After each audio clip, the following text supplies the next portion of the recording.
अस्सलाम वालेकुम।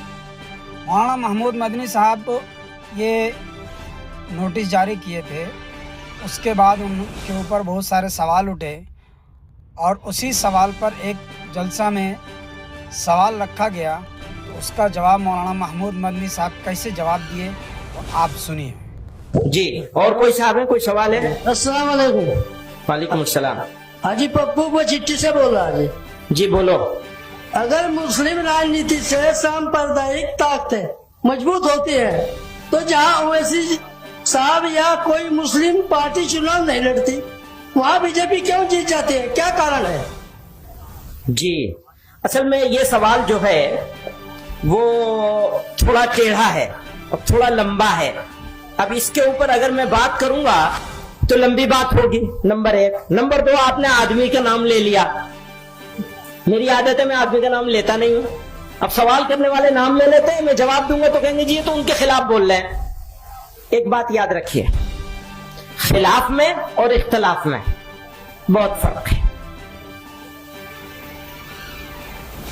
खिलाफ होना अच्छी बात नहीं है, मनफी बात है, नेगेटिव बात है। इख्तलाफ करना हक है हर इंसान का। हम लोग एक जमीयत के लोग बैठे हुए हैं यहाँ, हम आपस में भी इख्तलाफ कर सकते हैं और इस इख्तलाफ के नतीजे में कई मर्तबा अच्छी बातें निकल के आ सकती हैं। लेकिन अगर हम एक दूसरे की मुखालिफत करने लगेंगे तो अच्छी बात पीछे रह जाएगी, खराब बात आगे आ जाएगी। पहली बात तो ये समझ लीजिए, यानी इख्तलाफ जरूर होना चाहिए, मुखालिफत हरगिज नहीं होनी चाहिए। मैंने अपनी जिंदगी में किसी की मुखालिफत नहीं की, और अगर की हो और आप याद दिलाए तो मैं उस मुखालिफत को वापस लेने के लिए तैयार हूं। इख्तलाफ बहुत लोगों से किया है, वो इख्तलाफ उसूलों पर होता है।